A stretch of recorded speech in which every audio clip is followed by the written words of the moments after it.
All right, I'm here with Reverend Joseph Howard, the youth pastor of Mount Olivet Baptist Church. Reverend Howard, how are you? Doing well, Reverend Roberts. How are you today, sir?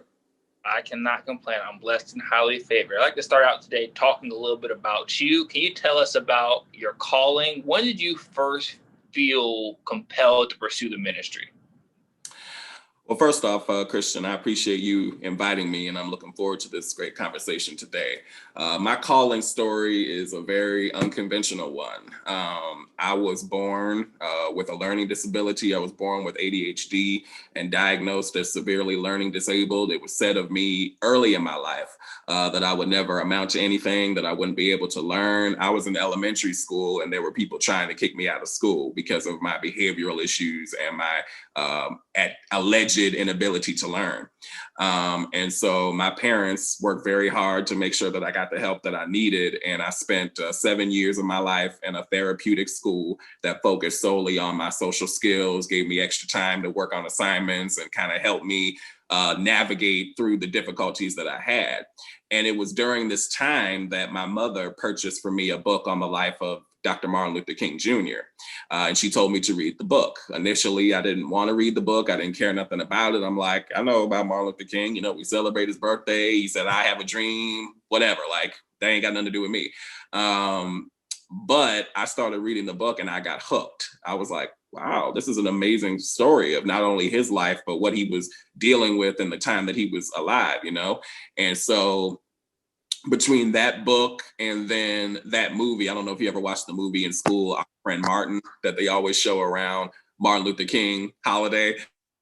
We watched that movie in class one day, and I was seeing the stuff in the movie that I read about in the book. And I was like, wow, so that's what it looked like. And I was hearing Dr. King's voice and seeing different things. And so between reading that book and watching that movie, that just sparked a flame in me. I got hooked. And so I begged my parents to take me to the library almost every day. I checked out every book I could find on Dr. King, every video I could find, every biography. Like, you know, most kids my age at that time, this was all happening around maybe 9 or 10. Most kids my age had like posters of wrestlers or, you know, Power Rangers or whatever in their room. I had portraits of Dr. King hanging around my room, like, because I was just hooked on Martin Luther King. And as I was studying and reading and watching the movies, I realized that I had memorized his speeches. I wasn't setting out to memorize the speeches. I wasn't saying, you know what, let me memorize these speeches. It's just after watching it over and over again, I was like, wait a minute, I know this. Like, I started saying it to myself and I'm like, wow, I know it. So I go and tell my parents, you know, I think I memorized the speech. And we all know how Black parents are, specifically Black mamas. As soon as she heard that I had it memorized, here she go calling everybody she know. My son know that I have a dream speech. My son know that I have a dream speech. And so here they come at church asking me to say the speech for the Black History program or give the, you know, a Black History presentation on Dr. King's life. And so through this, I became a public speaker. That's how I got introduced to public speaking. And the more I studied Dr. King and the more I studied his life, I eventually got to the point where I said, I want to be just like him when I grow up. And what was Dr. King above all else? Yes, he was a leader. He was a great, you know, organizer and so forth. But at his core, at his essence, he was a preacher. He was a minister of the gospel. So I said, like, even though I was saying speeches and giving reports on his life, I said, I want to preach. Like, I want to be just like him. And so through Dr. King's story and through his activism and everything else, God used that story to introduce me to my calling. And it's interesting because, you know, despite having a learning disability and being told I would never learn, I was reciting Martin Luther King speeches by heart, like verbatim. I wasn't using any notes. And to this day, I can still do it. I'm 32 now. And so that was over 20 years ago when this started. And so, but through that, I started working on preaching. Like, I would just write. And of course, naturally, as a kid, you know, what do? You imitate what you hear your pastor do. So naturally, I would write down little phrases that I was hearing my pastor say, but I would throw in a couple of nuggets here and there. And I'm assuming it was decent for my age, I guess.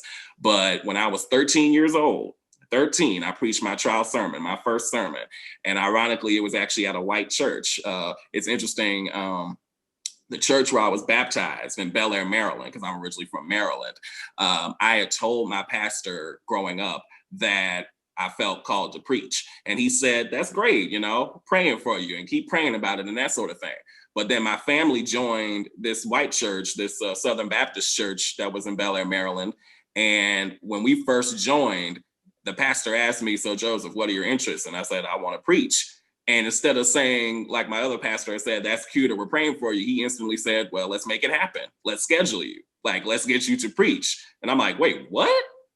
Like, because I was used to people saying, oh, that's great. One day you'll be a great preacher. But this was the first time somebody had said to me, let's do it. Let's make it happen. So literally within a month of joining this church, Dr. Alan Carter, who I will forever appreciate, gave me my first ever opportunity to preach. It was at an evening service, March 17th, 2002, which between me and you, Christian, that's the same night as WrestleMania 18 in Toronto, Canada. You and I know that right there. That's right. Where Triple H won the undisputed title. That's our brother. That's our man. But yeah, I was 13 years old, man, short, chubby, fat faced, hadn't hit puberty yet. So my voice was maybe 10 octaves higher than it is now. And I preached my first sermon entitled Love Your Enemies, came out of Matthew 5, and spoke for maybe 10 minutes at the most, could barely see over the pulpit. But I was just honored and grateful. And I'm just kind of like, wow, like I'm actually preaching. And I don't think it really hit me how big that was. And then the fact that it was a mostly white congregation. And I was in there using phrases that are, unique to Black church. Like I never said, can I get a witness or turn to your neighbor? But I did say a couple of our normal phrases, and they just kind of sat there like, oh, that's cute, But yeah, like I started that first sermon, then a couple months later, Dr. Carter invited me to preach a second time. And I was still 13, but he believed in me and he gave me the chance. And so I was just grateful for that. And, March 17th of this year, in 2 more months, it'll be 19 years that I've been preaching the gospel. And I'm just grateful. God has just opened some amazing doors, and I'm more passionate about it now than I've ever been. And my personal ministerial mission statement is I preach to bring souls to Christ and to use my gift to the glory of God. And I'm going to do it till I can do it no more. Wow. So you talked a little bit about having a learning disability and the other challenge. Was there anything else that was significant, either personally or otherwise, that challenged you since you got involved in ministry? Well, I think, hearing early in your life that you have a learning disability, hearing from adults and others that, you might not ever amount to anything, or that you should be institutionalized, or, you just have all these struggles, basically hearing all of your negatives, right? That does a number on your confidence. It starts to sink in. You start to think, well, geez, is there anything good about me? Like, and if not, then why am I preaching? I kind of started to develop the Moses excuse, I'm slow to speech, or they won't listen to me, or what about this and what about that? And God was just saying, I don't care. I called you for a reason. And if all of the issues that you have weren't enough to stop me from calling you, then you have no excuse to not obey that call. And it's interesting how it was through this that I got closer to God, because I learned that all the excuses, it's a waste of our time and breath to try to give God excuses, because we're not talking to somebody that doesn't know everything. When we give excuses to human beings, sometimes they'll be like, okay, you have a point. But with God, he's omniscient. He knows everything. So it's like there's nothing that you can even insert into a conversation with God that he's not already aware of. And so I had to really learn how to submit to God's will and realize, he knew what he was doing when he called me. He called me for a reason. And, he uses, as my friend Reverend Andre Wallace says, he uses all kinds of people to reach all kinds of people. And if he can use me, he can use anybody. But yeah, it was really just, I guess, just gaining confidence, staying humble, of course, but gaining enough confidence to know that, yes, God can use me. God can call me. And just because people diagnosed me as having a learning disability as a child, that doesn't mean that's who I am. That doesn't mean that's how I'm going to stay. And God has opened so many doors in spite of that. But another thing that was also kind of a challenge as well is, I was raised an only child. And so naturally, people who are only children tend to be othered, like, how we say othering someone, kind of putting like, this is us, but that's them. So there were assumptions and stereotypes made of me because I was an only child. And then another aspect, I left this out as well. I was actually adopted. My parents who raised me adopted me at 6 weeks old because my biological family were not in a position to take care of me. So in addition to being raised an only child, my parents who raised me were my adoptive parents. And so naturally, when people find out that you're adopted, that's another category that they put you in. They'll be like, oh, you're adopted. Oh, you're an only child. So you must be this way or you must think that way. And so I had those things in some people's minds running against me all at once. And so naturally, people assumed that they knew everything I had to offer solely based off of those things. Learning disability, adopted, only child. Oh, yeah, he ain't going to be nothing. Like that was basically that. And again, that does a number on your confidence when you hear that enough times, or when you hear certain questions like, why are you like this? Or, you know, what's wrong with you? Or do you have any friends? Or what do you do for fun? Like things like that that make you feel like there's something wrong with you.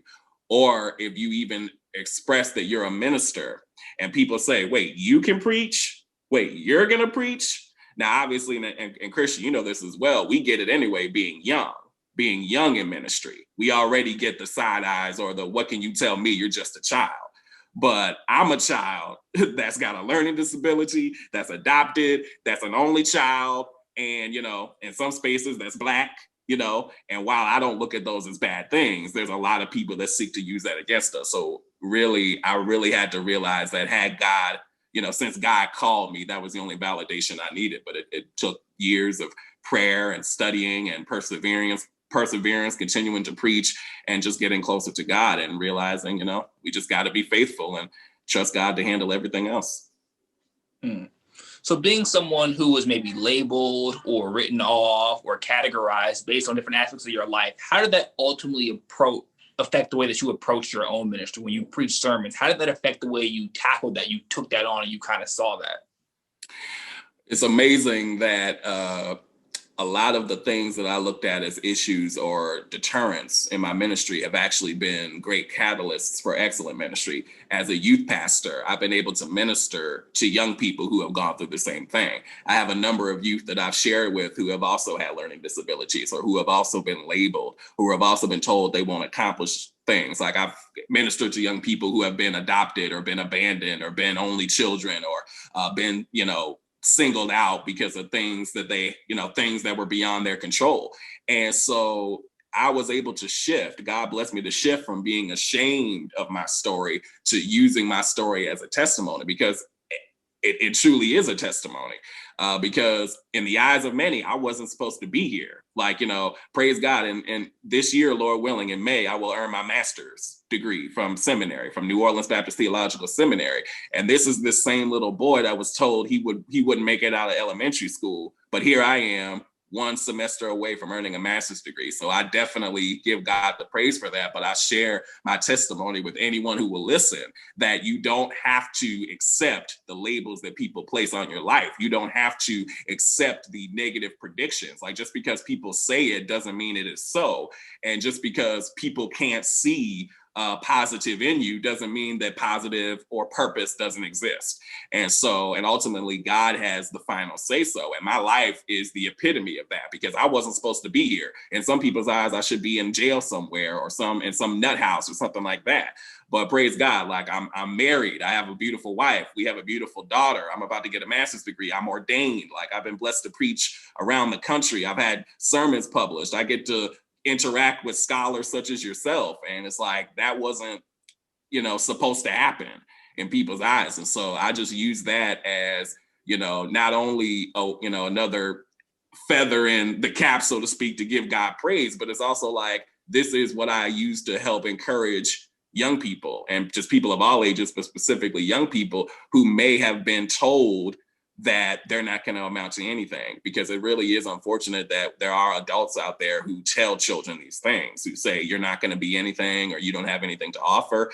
And so I try to say, even if the adults around you don't affirm you, even if the adults around you don't believe in you, that doesn't mean that's how God sees you. And that doesn't mean that that's the final verdict. And so, and now looking back, now I'm 32 years old, even though I definitely had struggles, I thank God for them, because I think they've made me a better preacher. I think they've made me a better man. They've made me appreciate life more. And they've given me more wisdom to not only navigate my life, but help others navigate their lives as well.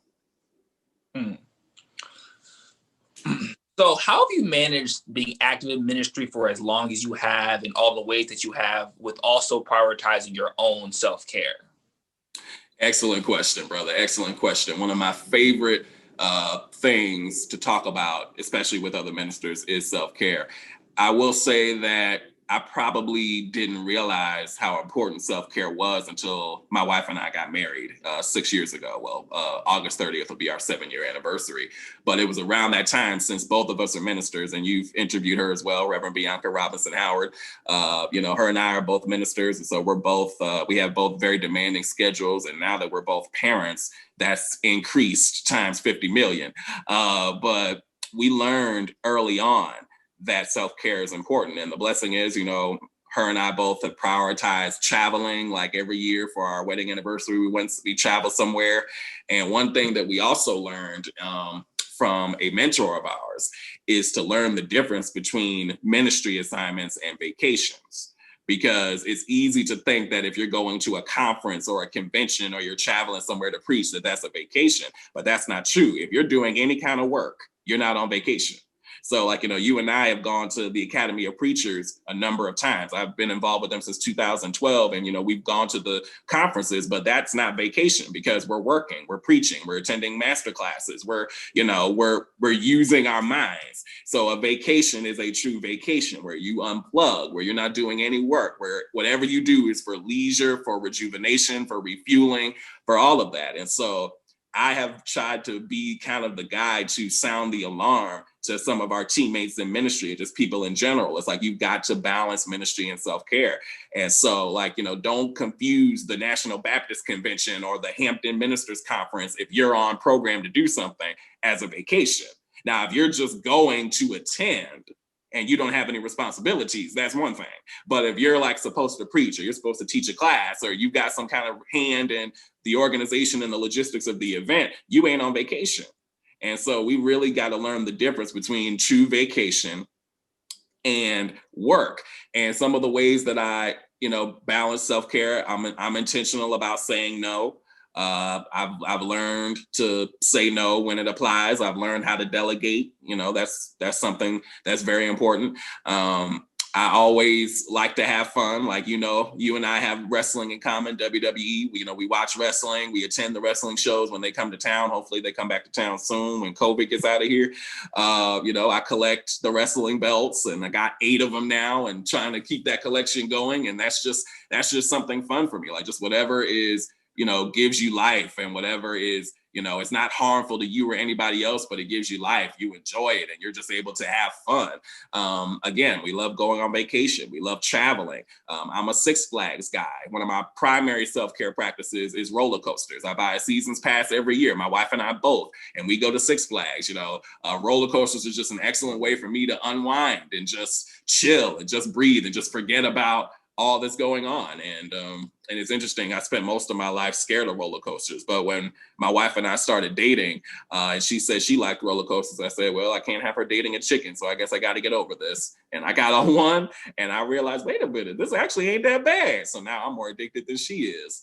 But yeah, it's you just have to be intentional about prioritizing self-care, because at the end of the day, no one else is going to prioritize it for you. And unfortunately, in the church, there's a number of people that assume that, we as ministers don't have lives, we don't have responsibilities, we don't have anything else going on, especially if one is single. Because I believe my wife has shared the story before about when she was single and serving in ministry, they assumed that since she didn't have a husband or children to go home to, that she could stay at the church all day and all night, and she didn't have anything else going. And that's just simply not true. And there's the same thing that's made, placed upon pastors and ministers, male, female, married, single, and in between. It's we have lives too. We have families too. We deserve our alone time too, to refuel, because if we're empty, we can't pour anything out to anybody else. And as one of my therapists once told me, Ministry will run you into the ground if you let it, but it will also continue without you. So what will you have accomplished if it runs you into the ground and you can't do anything else? So it's like there's plenty of ministry to go around. And so we just got to be intentional about taking care of ourselves. And truthfully, our bodies, right? Our temples is our first ministry. It's a ministry that God has given us stewardship over. And he's not only going to hold us accountable for how the stewardship we have over pulpits or over congregations, right? He's also going to hold us accountable for the stewardship or lack thereof that we've had over our bodies. And so that's why self-care is a must. Self-care isn't selfish, but self-care is necessary. And especially as younger preachers, because a lot of my ministers and pastoral inspirations never learned self-care practices. They grew up in generations where the pastor had to be everything to everyone at all times, and it was a foreign language for them to ever say no or unplug or take time for themselves. So that's something that this generation and generations coming behind us need to get in place, that we need to stand up for our self-care and be clear that it's just as necessary and valid as anybody else's. So you mentioned that you've participated and served with the Academy of Preachers for almost a decade now. So how has that time with them impacted your walk with Christ? Absolutely. So the interesting thing with the Academy of Preachers is, they were founded in 2010. I heard about them around 2011. I saw them on Facebook, saw videos and pictures and so forth. And I was like, wow, this is an amazing conference. And it's all young preachers. Like, there was, up until AOP came along, there was nothing like it. So naturally I was really interested. And so I kept saying, I want to go, I want to go, I want to go. So my first festival was January 2012 in Louisville, Kentucky, the National Festival. And I went, I was just in awe to meet so many young men and women of the gospel from all over the nation and the world, so many different faiths and traditions. Because one of my favorite things about AOP is that it's an ecumenical space, which means that there's different denominations, different traditions within the Christian faith. We center around a common theme of sermons, but we each have our own interpretation based on our traditions. And the thing about it is, we're blessed to interact with ministers of the gospel that we likely wouldn't interact with during normal circumstances. It's not to say that we wouldn't want to, or that we're too good or they're too good or whatever, but given how ministry has a lot of us, we don't have opportunities like that to go to an Episcopal church or an Anglican church or churches of other traditions. And so it's really just great to be united with all of them. But for me, the Academy of Preachers has expanded my theological lens. It has also sharpened my theology, and it has reinforced some things for me and kind of helped me understand why I believe what I believe. I won't say that any of my beliefs have changed, but there are certain things that I didn't know before that I understand better now. Because, initially when I would hear theological principles or thoughts that differed from mine, I would be like, oh no, that's wrong. Like, how dare somebody think like that? And of course, now I hear some things and they still kind of make me give a side eye, but I'm not surprised anymore because I understand how certain traditions and certain contexts function. I understand where certain thought processes stem from. I understand the ins and outs of things that I didn't get before. And it was also, in a way, another affirmation for me as a minister, because again, as someone who was told that they have a learning disability and would never amount to anything, and I'm attending conferences and rubbing shoulders with Harvard scholars and Yale scholars and Morehouse scholars and all these other scholars, and I'm preaching amongst them and getting feedback from them. And, like the Bible says, iron sharpens iron. Like, I'm learning from them, they're learning from me, and I'm in this space. And it not only gave me more wisdom, but it expanded my family. Like, because one thing about the Academy of Preachers is we're a family at the end of the day. And the interesting thing is, when my wife and I got married, 4 of our groomsmen were AOP preachers. And so that's one thing that I always give God praise for, the Academy of Preachers. And when I first got to the Academy of Preachers, I was just trying to learn. I was trying to preach. I was trying to meet people. I was just trying to become a better minister. But through that, they started trusting me with responsibilities. I didn't show up at AOP with an agenda. I wasn't trying to get on staff, but they just started trusting me. They said, hey, can you lead our preaching circle small group? I said, sure, no problem. They said, hey, can you record some YouTube commercials to give people directions on how to get to the hotel? I said, yeah, sure, no problem. They said, hey, can you, do some interviews with some young preachers? I said, yeah, sure, fine. Hey, can you be a gospel, like more and more? They just trusted me with more stuff. And now, I serve as the program coordinator for the Academy of Preachers and help with the social media content and keeping our network engaged. And I was instrumental in helping with our first virtual festival that we had late last year that you helped with, Christian, and you did an excellent job, and I appreciate you. But the Academy of Preachers has really helped me see that there is more to Christianity and more to preaching than what I know. Right? Because we have a tendency to think that all there is to the church is what we see and what we know. But the actuality is the church universal, and God's work is much bigger than our little bubbles. I learned that big time when about 3 years ago, my wife and I and some other pastors were blessed to spend 2 weeks in the Holy Land in Israel. And that really let me know that America did not, I knew this already, but this just reinforced it. America did not invent Christianity. And the westernized Christianity that we know in America pales in comparison to the Christianity practiced where Jesus actually walked. And so it's interesting to be in a place where they've been worshiping God longer than America has been in existence. And that's a very humbling thing as an American Christian. And so the Academy of Preachers has really humbled me in the sense that, yes, I'm a Baptist preacher, but there's more than the Black Baptist church. There's more than the Black church. There's more than this church or that church. Like, there's so many aspects, and God uses all kinds of voices because, as we said, he reaches all kinds of people. And so I'm just grateful for it. And it's made me a better preacher. So who have been some of the most influential people in your life as it relates to your pursuit of ministry, and how have your relationship with them affected you?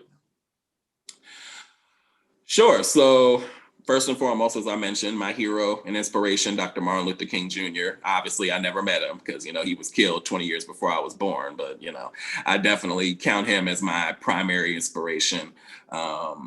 Just who he is, what he stood for, his courage, his drive, the fact that he never deviated from his goals, the fact that he stayed committed to nonviolence, to justice, and even in the midst of criticism and being misunderstood, he kept going.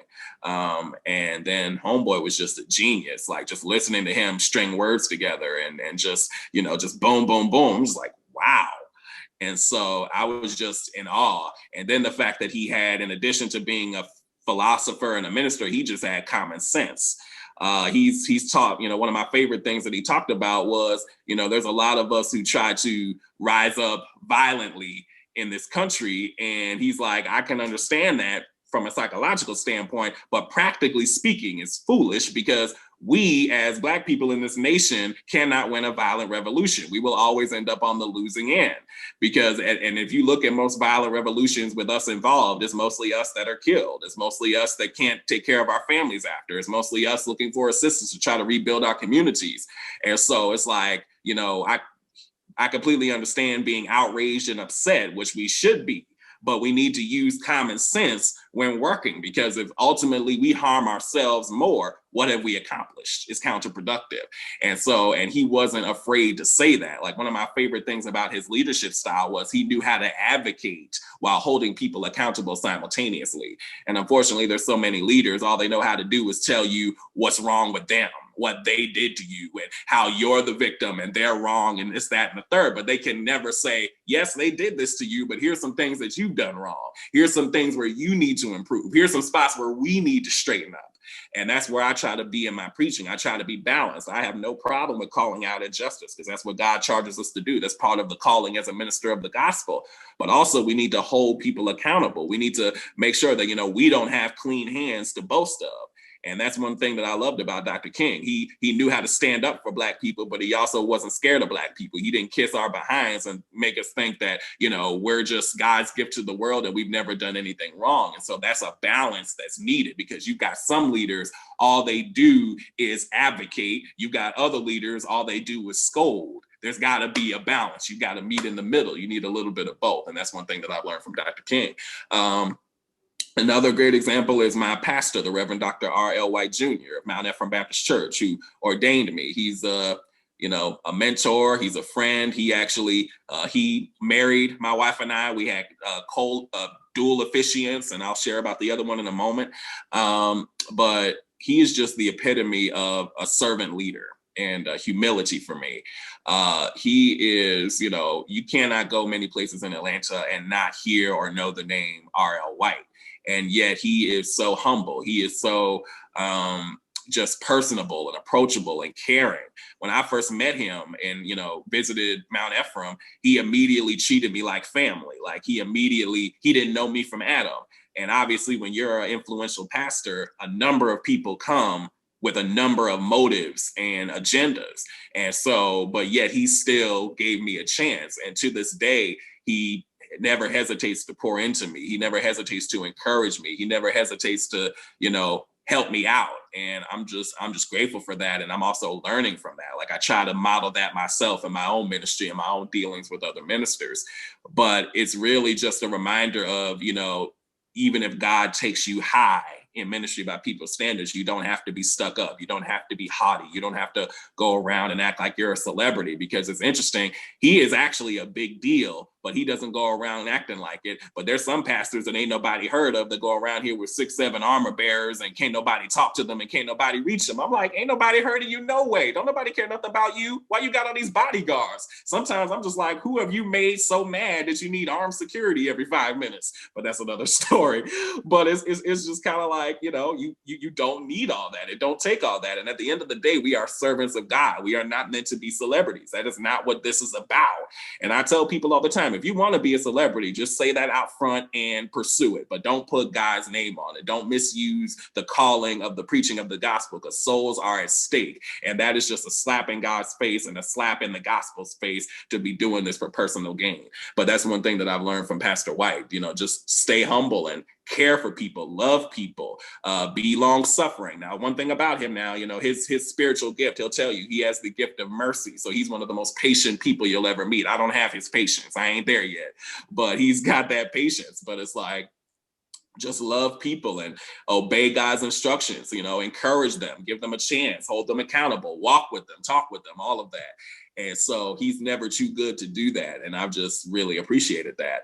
Another one, and some might say I'm biased, but it's real. My wife, Reverend Bianca Howard, I tell her this all the time. And I tell people she is one of my favorite preachers in the world. And it's not just because she's my wife, but because she is a truly powerful preacher of the gospel. I'm just amazed at the worship that her preaching is. Like when she's preaching, she's not just reading a manuscript or going through the ministerial motions. Like her preaching ministry is part of her relationship with Christ. It is worship. Like when you listen to Reverend Howard speak, she is in full worship, and she's just so humble, and she's just so like, I'm talking to my Savior. This is about us, and I want to help you. Like she has a real heart for helping people, and she always takes the text seriously. Like she always digs deep, and she challenges me as a minister to dig deeper every time. Like she always gives me great affirmation and great points when it comes to my messages, but she also says, here's somewhere where you can dig deeper. Here's something else that maybe you haven't considered. And she's always done that. But I just sit in awe when she preaches. And, she'll probably never tell you this, but there are times where she says she doesn't think that she's the strongest preacher, or she worries about, I'm not as good as this, that, or the third. And I said, well, first off, we don't need to get into comparing ourselves, because that can be a huge distraction. But the other thing is, just listen to you when you preach. Like you're not just gifted, but it's like you're anointed. God has set you apart, and you truly take this seriously. Like it's a very authentic voice. Like it's not manufactured. It's not Xeroxed or whatever. It's like, this is truly God speaking through you. And I just admire that. And I'm a better preacher and a better man because of that. And that's one of the advantages of being married to another minister. Someone else is the pastor that I serve under as a youth pastor, Pastor Cord Franklin Sr. He has also been a wonderful mentor and source of encouragement, especially during this time of COVID. A number of ministers, as you know, don't get the opportunities to preach like we typically do, because most churches aren't holding service. And but since I serve as the youth pastor at Mount Olivet, as well as pretty much the associate pastor, he and I actually alternate. So I preach every other Sunday. He preaches, I preach, he preaches, I preach.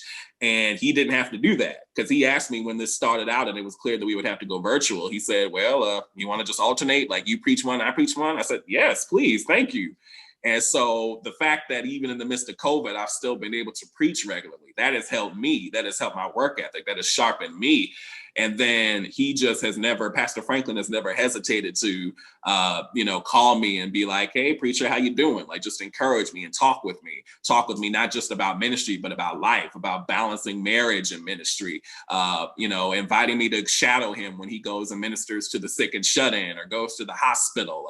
When I had the opportunity to preach my first ever eulogy a couple years back when my great uncle passed away, and he came and sat with me at the funeral and helped guide me through it, because it was the first time I had done a eulogy and I was also leading the service at the same time. And so he came and guided me through that. And a lot of pastors don't do that. They just say, you're on your own, or go get the handbook and figure it out. But like, he actually came and helped me, and he calls and checks on me and all of that. So it's just great to have that ministerial village. Another one, Dr. Harris T. Chavez, who's the pastor emeritus at Zion Baptist Church in Marietta, where my wife serves. And he was the other one that married my wife and I. We had co-officiants. We had Dr. R.L. White and Dr. Harris Chavez. Dr. Chavez is another one who just loves pouring into other people, and is just a very inspirational and humble man, and just so caring. And he will never pass up an opportunity to help somebody else out. Like, he will always talk to me. And of course, he gave me opportunities to preach, but he just shared with me, and he keeps it real. And he's just a loving man, and that's just a beautiful thing to see in ministry, when you're so accomplished and you got such wisdom and such accolades, but you don't mind reaching down and pulling somebody else back up. I could go on and on, but I'll just name one more for the sake of time. But Reverend Beverly Saunier, who's been a great mentor to both my wife and to me. She has provided a number of opportunities for me. She has opened a lot of doors for me. She has, she's been someone where when there was an opportunity, she would put my name out there, or she would be like, give Joseph a chance. And obviously I give God praise, but clearly she saw something in me, but she didn't have to do that for me. And so I just truly appreciate that. And she's been kind of she's also been a mentor, but she's also kind of been a mother-like figure as well, a ministerial mother-like figure, because she just always shares wisdom. And she always says, do better, or do this, or take this seriously, or you're gifted, so don't, mess this up. And I'll never forget, one time I pulled her aside and I said, thank you for giving me a chance. Thank you for the opportunities. And she didn't say, you're welcome. She didn't say you deserve it or anything. All she did, she looked me in the eye. All she said was, pull somebody else up. Pull somebody else up. And that's how she lives her life. She's like, someone opened the door for me, so why wouldn't I leave the door cracked for somebody else? So that's what I try to do in my own life. I try to pull somebody else up, and because so many people have pulled me up and opened doors for me. So the least I can do is do that for somebody else. Wow. So let's talk about the church. What are some of the most significant issues within the church today that you feel need to be addressed? Well, it depends on the day, man. But yeah, there are definitely a number of issues that need to be addressed. I think it goes without saying the social justice issues that are currently pervasive. It goes without saying the political division and where is the line between the church and politics, or, church and state, so to speak. I think we need to be realistic about the generational gap, but also that we need to stop painting each generation with a broad brush. The church has a proclivity of assuming that all millennials are the same or think the same, or all baby boomers are the same or think the same.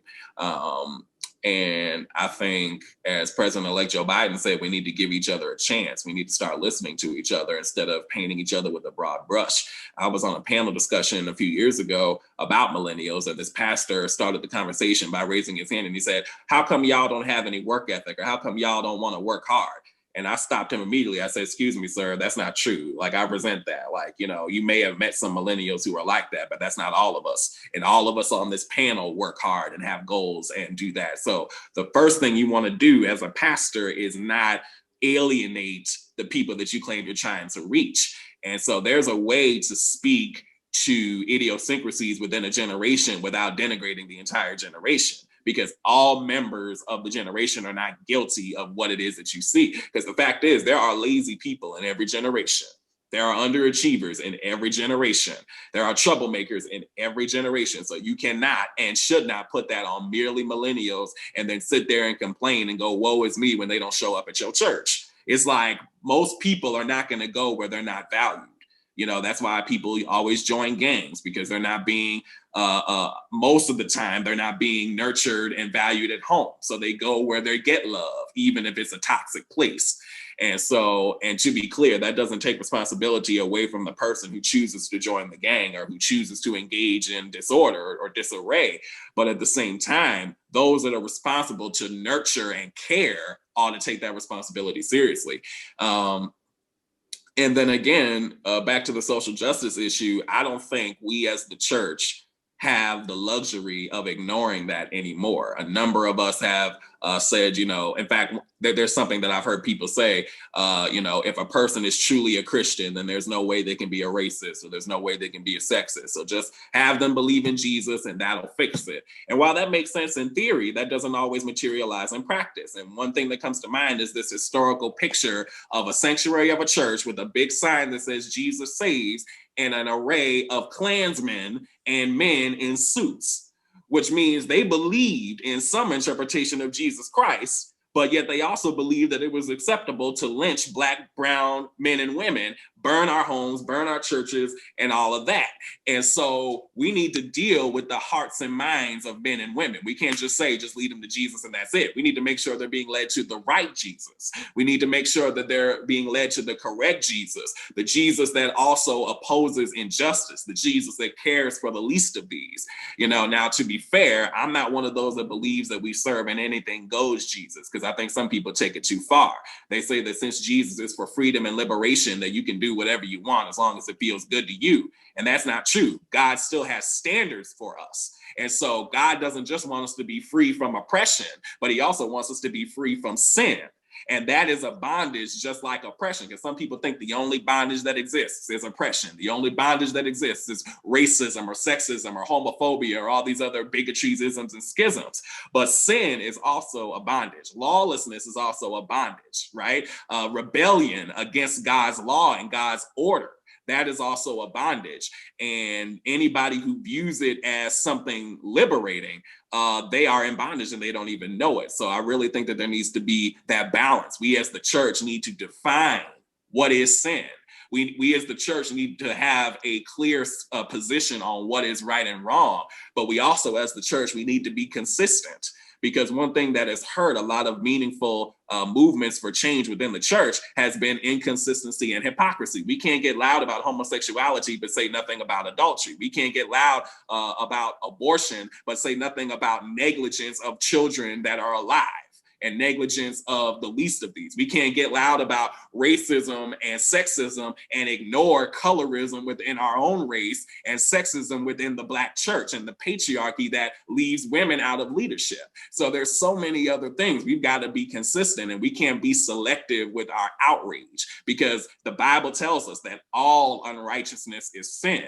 And some people just love to find the outrages or the sins or the ills, if you will, that make sense or that are convenient. But if one ill disgusts us, then so should every other. And so I just hope that the church gains some consistency, that we learn how to listen to one another, that we realize that just because someone doesn't think like us, that they're not our enemy. But at the end of the day, God has standards for us. And, you know, we don't serve an anything goes type of God. So I really think that those are just some of the things that we as the church need to get together. So you talked about kind of younger generations of the church, generational gap. What does the church need to do to connect with the younger generation of believers? How can the church be relevant to these young people who may be exploring their faith? I think the older generation, or those that are, you know, wanting to reach out, they need to realize they don't own the church. They need to realize that, you know, this is not my church. This is not your church. This is not old people's church or young people's church or whatever. This is God's church. And all of us are God's children. And so we just need to be welcoming. We need to give one another a chance. And also those that are older, they need to realize there was a time where they were younger in the faith. There was a time when they didn't know as much and somebody welcomed them, hopefully, because I know church hurt is real and territorialism is real within the church. But the point is kind of like with what Reverend Sonia told me, pull somebody else up. We need to do that. We need to pull somebody else up. We need to be patient. Now, something else that we need to do as well is each person needs to learn know their limitations. Because everybody doesn't have the gifting or the patience to walk with somebody. So if you can't do that, don't put yourself in a position where you're supposed to. Like I tell folks, if you're not a friendly person or you don't like people, you don't need to be ushering. You don't need to be standing at the door. You know, if you don't do well with money, you don't need to be counting the finances after the offering. If you can't sing a lick, you don't need to be singing no solo with the choir. So if you can't help somebody, or you don't have the temperament to do that, right, then you need to step aside and let somebody who can help do it, because otherwise you will run people away from the church. And so I think, and then the other thing too, and this is true across the board, we have more in common than we realize. A lot of us do. We just have to listen to each other. We just have to talk. We just have to give each other a chance. And so I think communication is key. Listening is key. I think abandoning stereotypes and preconceived notions is key, because that definitely gets in the way of a lot of meaningful evangelism and sharing of the gospel. But yeah, I just think if we learn how to listen, if we learn how to give one another a chance, if we learn to see that change is not always a bad thing, that change is not always the enemy, that, you know, God can still speak through means that aren't like what we've experienced in 1950, but at the same time, we can still respect and use those means where they apply. I really think it would be better. But ultimately, you know, that's going to take a lot of humility. That's going to take a lot of changes. And, you know, because people are going to be people. Humans are going to be humans. Church folks are going to be church folks. And so it'll eventually get to the point where it's like, do you really value and take seriously the mission of Jesus Christ? And if so, we need to step out of the way and let God move, because a lot of us are holding God's church hostage, and we are seeing the results of that. How should the church attempt to support its members that struggle with their mental and emotional health? Yes, that's an excellent question. Before I answer that, I want to throw out this caveat that I realize each church has different financial circumstances. I realize that every church cannot afford professional help, but I would say if the church can afford it, each church should have a mental health ministry comprised of mental health professionals, in which they can offer guidance to the members in which mental health is an issue. If they cannot afford to have them on staff, I would encourage a church to have a strong referral system, at least have contacts that they can send their members to. Maybe perhaps work out something to where there can be some kind of discount or some sort of, you know, something that can help with the financial aspect. But something needs to be in place, because as a number of our colleagues say, we need to destigmatize mental health and therapy in the Black church. And let me just say transparently, I have a therapist. I see him frequently. He is helping me through a lot of things, because as I mentioned before, I've had struggles growing up, and through that, a lot of wounds built and a lot of issues built. And I'm fixing things at 32 that I've been carrying since I was 9, 10, 11, and 12. And so, and I know people younger and older than me that have been carrying stuff for longer. So there is nothing wrong with going to therapy. It's no different than going to the doctor or anything of that sort. You know, you acknowledging that you have a problem doesn't mean you don't have faith. It means that you're realistic enough to acknowledge what's going on right now, and you want to take the steps to make sure it doesn't stay that way. So like if I go to the doctor and say, my heart hurts, I'm like, you know, there's something wrong with my heart. That doesn't mean that I don't trust that God can heal it. That just means I'm acknowledging what's happening now so that the steps can be taken, because doctors are one of the instruments that God uses to heal, and the same pertains to therapy. And so there's nothing wrong with going to therapy, and a lot of us need it. So I would say that, yes, if the church cannot have somebody on staff, if they can't afford it, have a referral system. So I would encourage pastors, ministers, executive pastors, whomever is responsible for this, to connect with local therapists and psychotherapists and psychiatrists, connect with them and see what they can work out. Talk to your church regularly about mental health. Talk to your church regularly about going to therapy.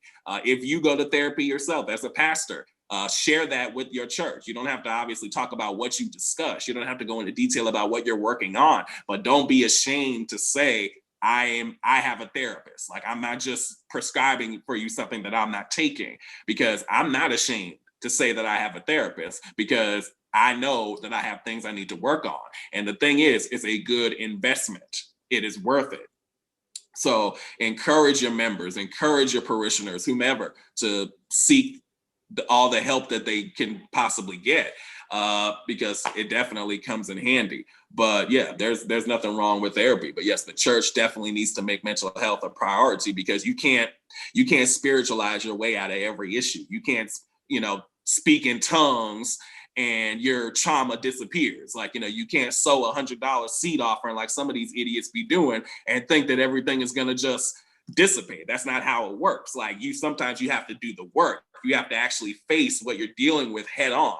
And mental health professionals are very proficient in doing that. Now, one thing I'll just throw in on that before I close that point is that Smokey Robinson said years ago, don't be sold on the very first one. You better shop around. My mama told me you better shop around. So shop around when it comes to a therapist. Make sure he or she is a good fit. Don't get sold on the very first one, because every therapist is not fit for your specific needs. So do the research and make sure that the therapist you select is specifically trained and has the heart for what it is that you're dealing with, and trust God. God will lead you to the right one, as he's done for me, as he's done for my wife and others. But definitely take your time, because sometimes they're not going to fall in your lap, and you've got to make sure that you got the right one, because you don't want to get with the wrong one and things don't work out. And then you think, oh, well, I guess therapy doesn't work because that one was, whatever. It's like, no, just make sure you got the right fit and then go from there.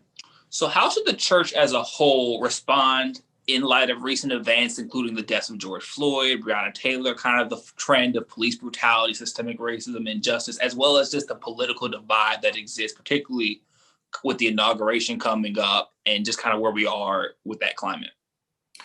Absolutely. The church, as I mentioned before, we have to be consistent. God does not approve of what happened to George Floyd. God does not approve of what happened to Breonna Taylor and the fact that no one's been brought to justice. God certainly does not approve of the insurrection that took place at the Capitol, and the fact that a number of those people there were doing it in the name of God, in the name of Jesus, in the name of patriotism or freedom. But that was hatred. That was white supremacy. That was foolishness. There was nothing right about that. And I heard somebody say that some of the people who were at that Capitol were probably in church that night, or were probably in church that following Sunday if they hadn't been arrested already.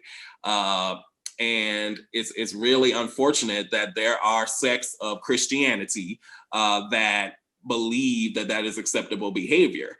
And then the other thing too, and this isn't just for the Black church, but just the church in general, we just have to be consistent, because it's interesting how when we rightly expressed our outrage at what took place at the Capitol, and the fact that had it been Black Lives Matter protesters, that we would have been detained and probably killed immediately. And people would say things like, why do you got to make it about race? Because it is about race. It's a valid question. Like, white privilege and white supremacy was on display. Because I guarantee you, a crowd of thousands of Black people wouldn't have even managed to get within a mile of the Capitol if we were trying to overtake it. But those white people at the Capitol, those rioters and looters, were able to get away with that. And I'm just like, if Breonna Taylor couldn't even sleep in her apartment and mind her business without getting killed, then that we wouldn't have been able to get to the second most secure, allegedly, building in the country. And then the other thing about it too is that, the church just has to get on one accord, because there are people within the church who like to act like racism is a myth. Racism is a myth. They say white supremacy is a myth. They say white privilege doesn't exist. And let me just be clear about this, because there's all kinds of privilege. When we say white privilege, that doesn't mean that white people never go through anything. Okay, because I know somebody who says that she hates the phrase white privilege because her mother or somebody had cancer and they weren't able to take care of her. So she's like, what kind of privilege was at play in this situation? And I said, I'm sorry about what happened to your mother, but just to be clear, none of what happened to you or your mother had anything to do with the fact that you were white. So when we talk about white privilege, it doesn't say that you don't go through anything. It says that none of what you go through is due to the fact that you're white. You see, life happens to all of us, but as Black people in this country, life has happened extra to us because we are Black. Now, that doesn't mean that we have never done wrong. That doesn't mean that we haven't contributed to our own issues. Because I've told folks, I never condoned the riots and the looting that took place this past summer when a number of Black Lives Matter protests turned violent. But at the same time, I also made clear, because a lot of people have agendas when they bring that up, less than 10% of those protests turned violent. Most of them were peaceful. But the ones that turn violent are the ones that get all the attention. And people were like, y'all are all mad at what happened at the Capitol. So where was this outrage last summer? I was outraged this past summer. I was hurt, but you can be outraged and disappointed at one behavior and not give the other behavior a pass. And so I wish in the church that people feared God and God's disapproval more than human beings' approval. Because there are some people that will never say a mumbling word about what happened at the Capitol because they don't want to disappoint the MAGA base, the Make America Great Again base. They don't want to disappoint Trump supporters. They don't want to disappoint the evangelical Christian community that seems to want to please the extremist wing of the Republican Party more than Jesus Christ himself. And so regardless of what side of the aisle you're on, whether you're left, right, or somewhere in between, I consider myself a moderate. I'm not beholden to Democrats or Republicans because they both have their strong points. They both have their foolish points in my mind. So I try to kind of look at the big picture. But regardless of which way you vote, right, we need to be Christians before we're a Republican or a Democrat. We need to be Christians even before we're Americans, because God doesn't have special, preferential treatment for Americans, right? Like, we're not God's gift to the world, despite the fact that we're a superpower in the world. And so I think that we as the church need to realize we ultimately answer to God first and foremost, and we answer to God across the board. We don't just answer to God when it comes to abortion.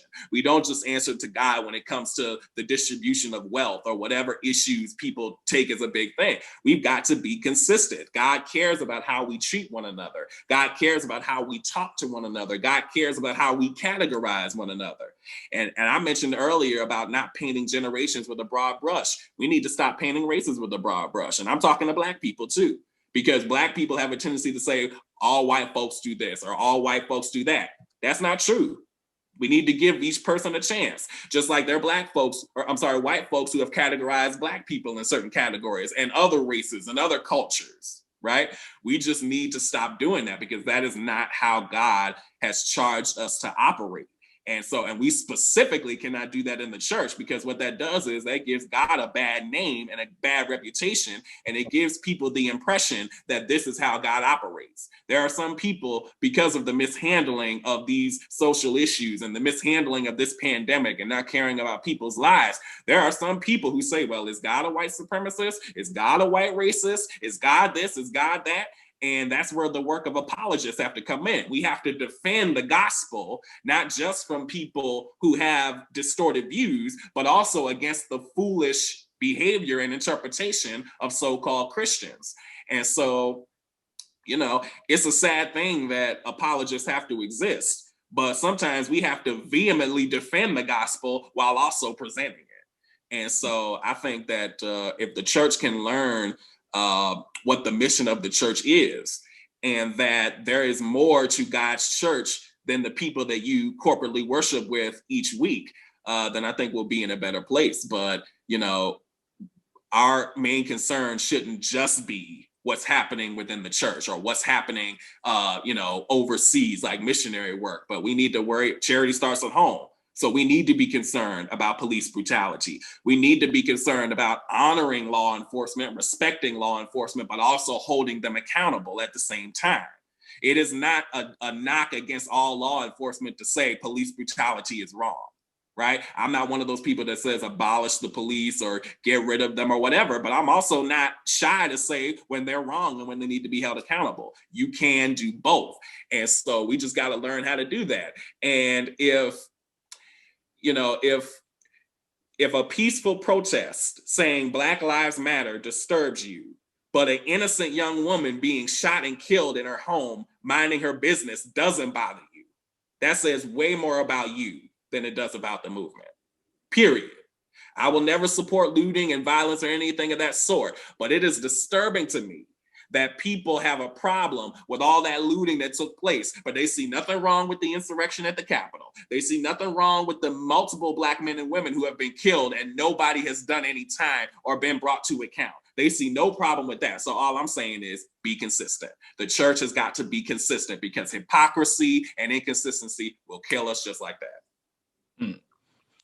So in closing, what would you say to people who are struggling with their faith in the midst of the pandemic and the current political and social climate?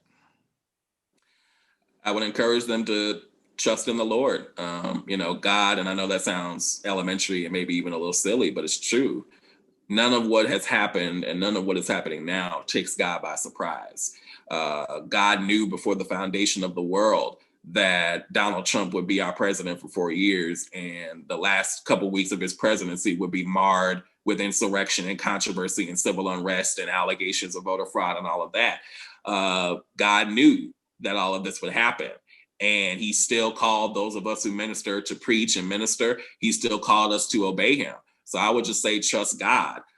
Make sure you're in a right relationship with him. Talk to him. Tell him how you feel. One of my favorite things to tell people is, you don't have to be politically correct with God. You know how in church sometimes we always open prayers with most gracious and heavenly Father, Lord of lords, King of all kings, Alpha and Omega, this, that, and all these long, extravagant prayers with these bougie words. You ain't got to do that with God. You don't, because God already knows how you feel. So you might as well keep it real. So if you're, for lack of a better word, pissed off about how the world is functioning, tell him about it. If you're upset or you're hurt or you don't understand, tell him about it. Keep it real with him, because, if anybody should hear how we truly feel, it's God. And God will walk with us and keep us in that time. But part of our relationship with him is telling him how we feel. So I would encourage anybody, talk to God, make it clear to him how you feel. You don't have to go through this by yourself. And find somebody that you trust, particularly, hopefully, a minister or a fellow believer that you can share with and confide in.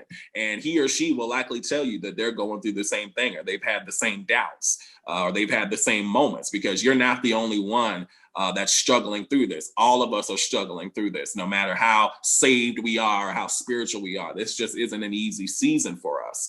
But this is nothing that God can't handle. This is nothing that we can't make it through. We just have to trust God. And as they say in the church, we were never promised that the road would be easy. We were never promised that. We were never promised that we would never face issues. In fact, Jesus said in the book of John, in this world, you will have tribulation. But he doesn't leave it there, because then he says, but be of good cheer. I have overcome the world. So what does that mean? You're going to go through some things. Life is going to happen, but don't worry about it, because I've already won the battle. So as long as you stay committed to Jesus Christ and continue to talk with him and trust him, there's nothing that will come our way that we won't be able to overcome. And I just encourage you, keep your trust in the Lord. Trust in the Lord with all your heart. Lean not into your own understanding. In all your ways acknowledge him, and he will direct your path. Wow. Reverend Howard, thank you so much for your time and all that you shared with us today. God bless you, my brother. Thank you. Honored to be with you. God bless. There's no shadow you won't